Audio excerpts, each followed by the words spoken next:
Walking Out with Jonathan Holloway and Liam Grundy.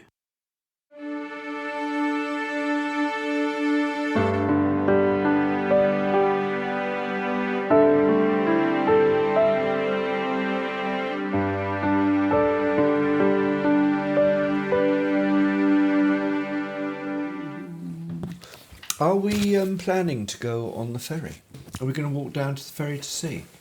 Because those gardens that we went to last time were absolutely lovely. Yeah, could do. Let me just make sure I have got my... so if you walk that way. Walk this Sure, way. I've got my Talk this way. National Theatre, National Trust. Bruce. Bruce Forsyth. Now, I thought that was going to be Jack Bruce, you see. No. Jack Bruce. Fucking see. He's never done the Palladium. I bet you he has. I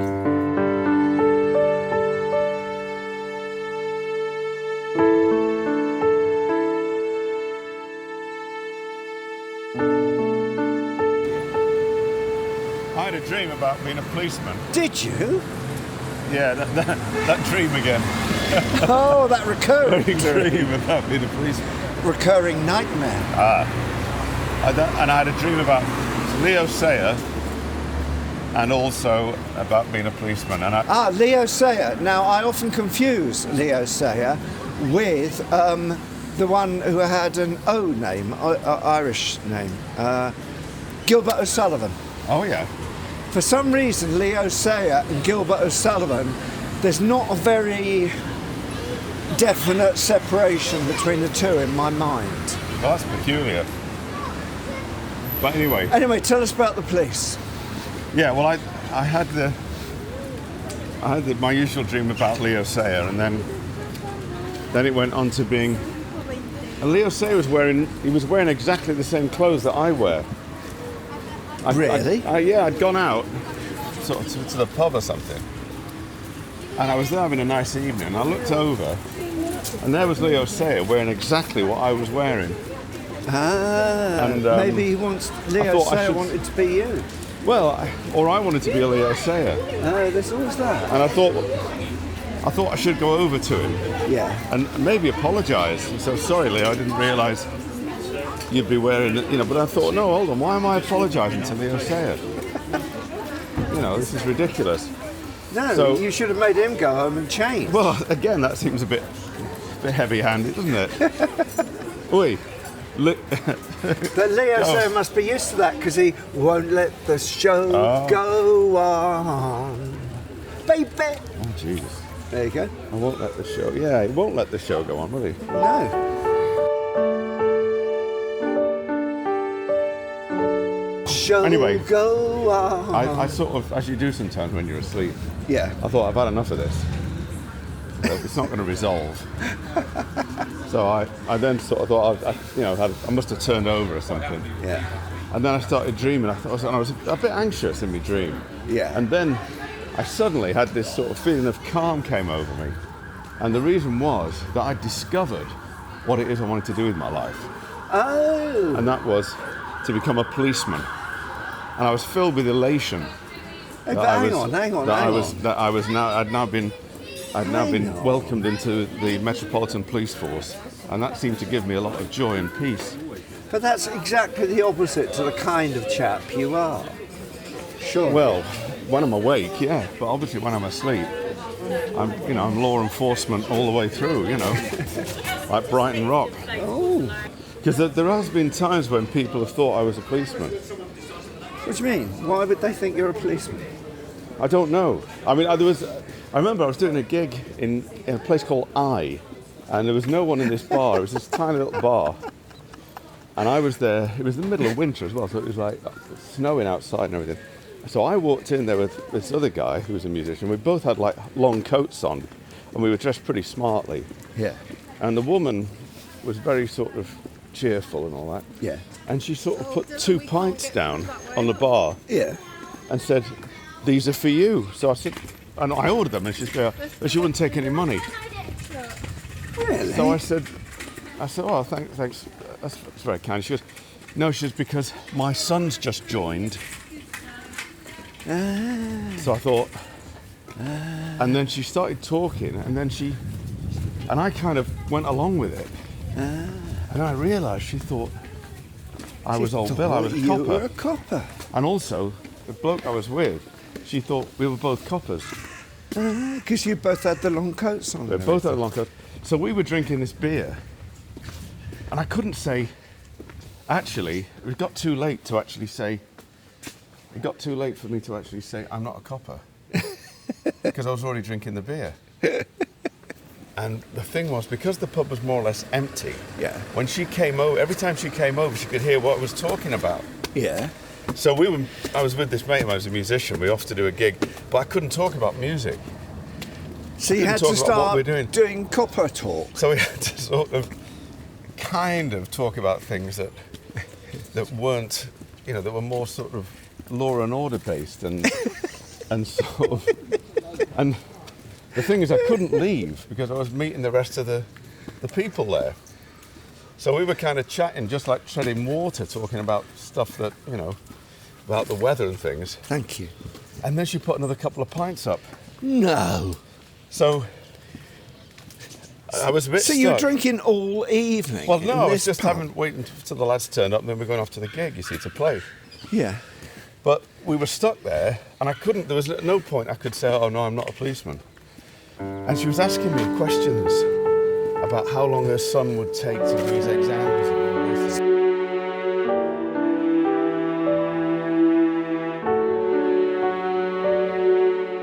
Do we think that van has driven through that water? Has to have done. That's something, isn't it? Do we think it's going to go into the water over there? He's going to deliver what he's going to do, He's going to deliver. and then he's going to go left, I would think. No, oh, look, no. What's Doesn't know he he can doing go. now? Doesn't know he can go left, does he? No, he doesn't. Not a local.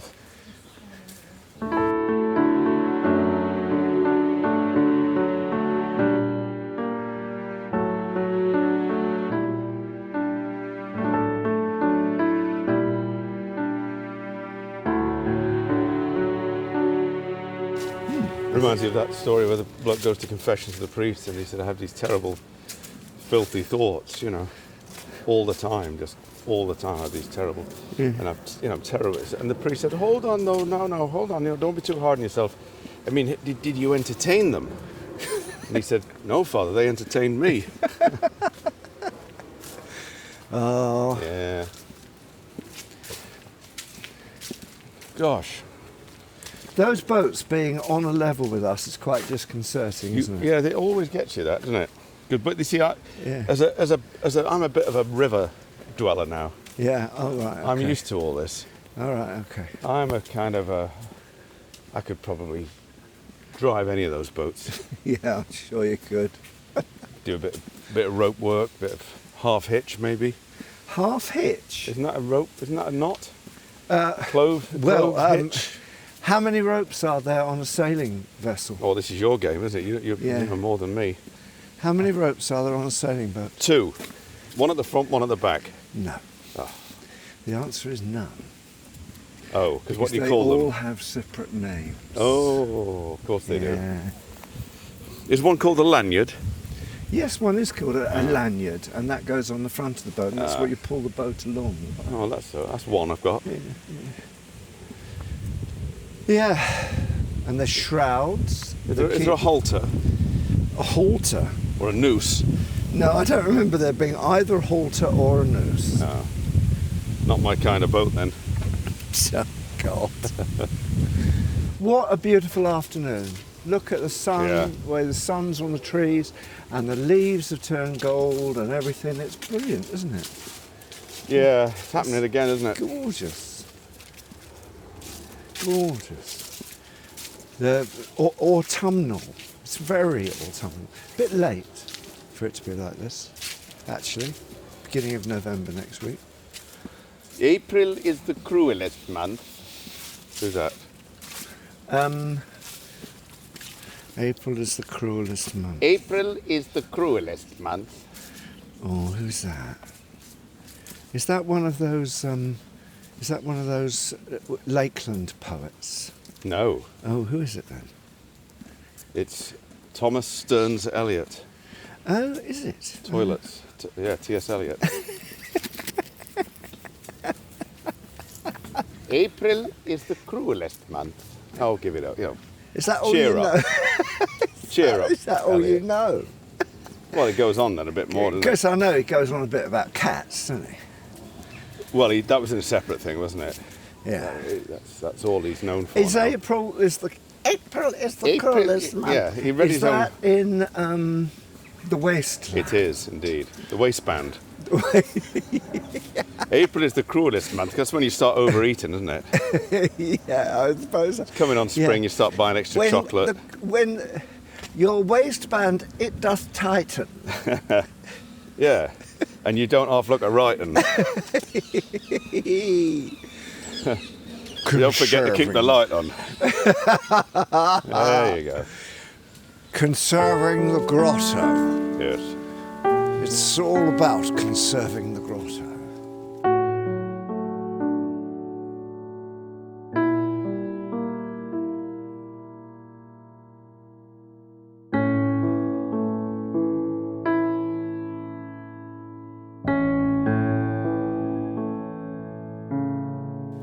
You find that poets aren't very good at reading their own poetry.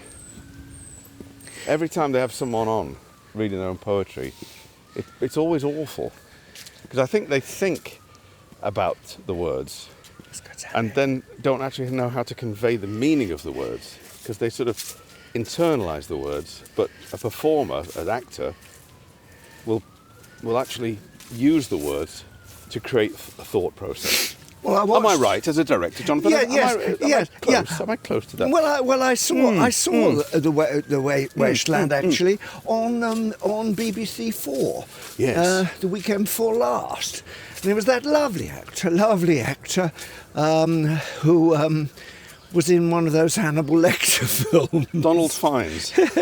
Donald Fiennes, Ronald Fiennes, One of those. Rannulph. Randolph Fiennes.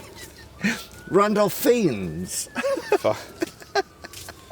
Fiennes. Yes, he's Yeah. Rafe. Rafe Fiennes.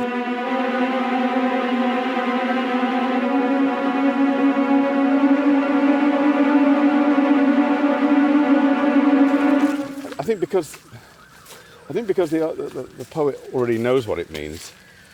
I think they just think, well, I'm saying the words. Well, you do a bit of work. Oh yeah, but come on, there's Whereas a real type. I thought you were talking about the way that some poets perform their poetry, where they give it a sound as if it is coming from a rhythmic place. Well, that sounds a bit peculiar to me, but I think what they're doing is they just do one note. Yes, that's right. intone They it. talk on one note and Yeah. they give it away as if it hasn't been paid for.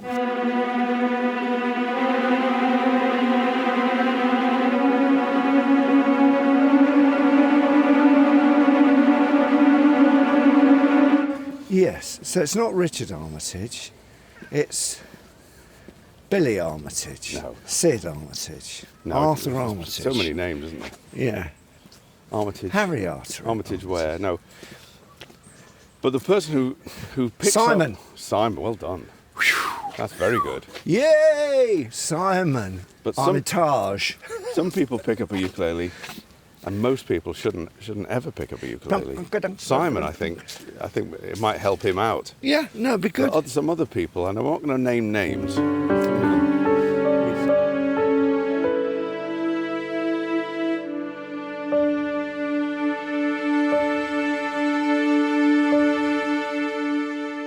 Oh, I was down in Torquay.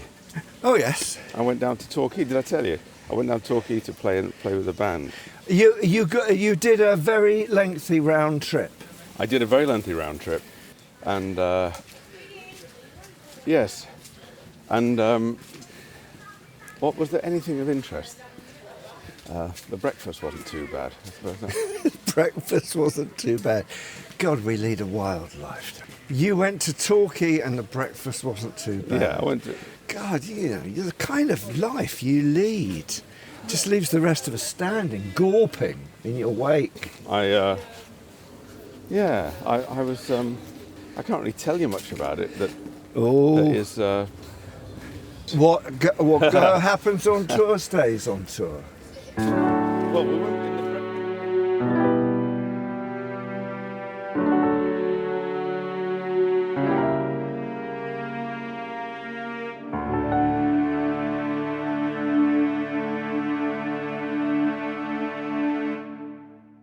Walking Out with Jonathan Holloway and Liam Grundy, with music by Liam Grundy, a Fruit People production.